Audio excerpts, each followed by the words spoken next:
সমাজ মাধ্যমের উপর নিষেধাজ্ঞা একমাত্র কারণ নয়, রয়েছে দীর্ঘদিনের হতাশা ও ক্ষোভ। কি কারণে অগ্নিগর্ভ হলো কাঠমান্ডু?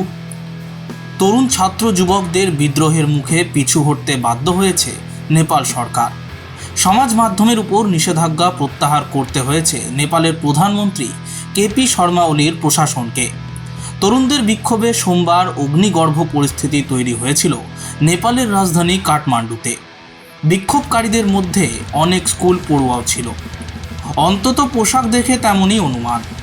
শুধু রাজধানী শহরেই নয়, বিক্ষোভ বিদ্রোহের আঁচ ছড়িয়েছিল নেপালের অন্যত্র। সোমবারের ওই বিক্ষোভে অন্তত 19 জনের মৃত্যু হয়েছে।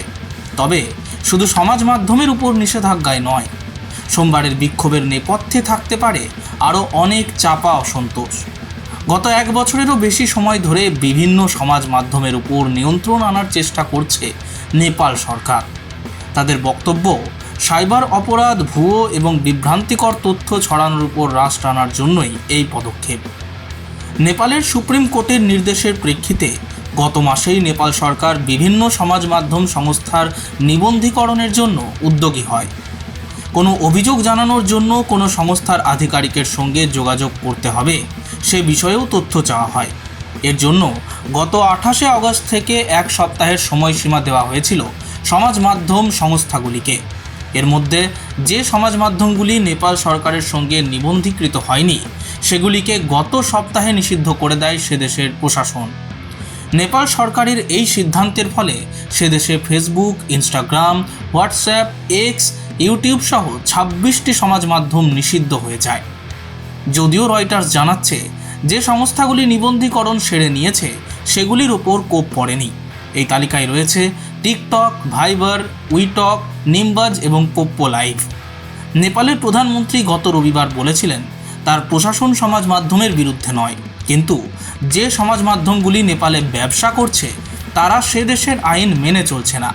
এটি মেনে নেওয়া যাবে না বলে জানিয়েছিলেন অলি। সঙ্গে তিনি এও জানিয়েছিলেন সরকারের নির্দেশ মেনেই চললেই এই সমাজ মাধ্যমগুলি পুনরায় চালু হয়ে যাবে। তবে সরকারের এই পদক্ষেপ নেপালে অসন্তোষ বৃদ্ধি পেয়েছে। এই সিদ্ধান্তের মাধ্যমে আসলে সমালোচকদের মুখ বন্ধ করার চেষ্টা করা হচ্ছে বলে অভিযোগ ওঠে। এমনকি সংবাদ মাধ্যমের স্বাধীনতাকে খর্ব করার চেষ্টা হচ্ছে বলেও অভিযোগ। নেপালের অর্থনীতি অনেকাংশেই পর্যটনের উপর নির্ভরশীল। পর্যটকের সঙ্গে যুক্ত ব্যবসায়ীরা তাদের পেশাগত কাজের জন্য সমাজ মাধ্যমেই যোগাযোগ করে থাকেন। পাশাপাশি প্রবাসীদের সঙ্গে পরিবারের সদস্যদের যোগাযোগের অন্যতম মাধ্যম এই সমাজ মাধ্যমগুলি।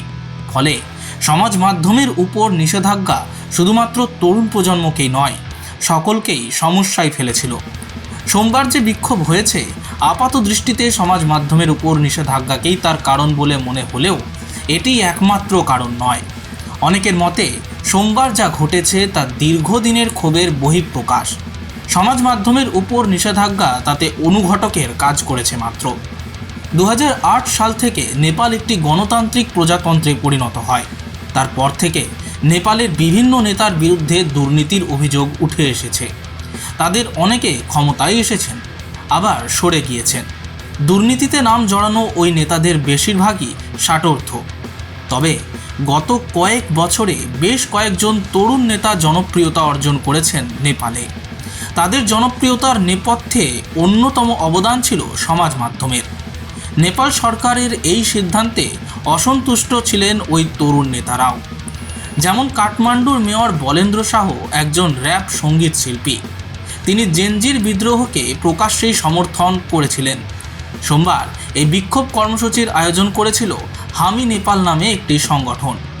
স্থানীয় সংবাদ মাধ্যম কাঠমান্ডু পোস্ট অনুসারে ওই সংগঠনের চেয়ারপারসন সুধন গুরুংয়ের দাবি, এই প্রতিবাদ কর্মসূচি সরকারি পদক্ষেপ এবং দুর্নীতির বিরুদ্ধে প্রতিক্রিয়া। বস্তুত নেপালি তরুণদের মধ্যে সরকারের প্রতি অসন্তুষ্ট হওয়ার কারণ অনেক রয়েছে। এর মধ্যে রয়েছে কর্মসংস্থানের অভাব, জলবায়ু সংক্রান্ত সমস্যা, এছাড়া প্রাকৃতিক দুর্যোগ মোকাবিলায় ব্যবস্থাপনা নিয়েও অসন্তোষ রয়েছে। এর ফলে নেপালি তরুণদের অনেকেই দেশ ছেড়ে অন্যত্র চলে যেতে বাধ্য হচ্ছেন। এছাড়া নেপালে দীর্ঘদিন ধরে নেতাদের বিরুদ্ধে দুর্নীতির অভিযোগ ওঠাও এই বিদ্রোহের একটি অন্যতম কারণ বলে মনে করা হচ্ছে। নেপালের বিভিন্ন নেতার বিরুদ্ধে অতীতের দুর্নীতির অভিযোগ উঠেছে। অতীতে 3 প্রাক্তন প্রধানমন্ত্রীর মাধব নেপাল, বাবুরাম ভট্টরায় এবং খিলরাজ রেগ্মি এদের বিরুদ্ধে সরকারি জমি নিয়ে দুর্নীতির অভিযোগ উঠেছিল। এই সব নিয়ে দীর্ঘদিন ধরে ক্ষোভ জমছিল। Bureau report, angular news.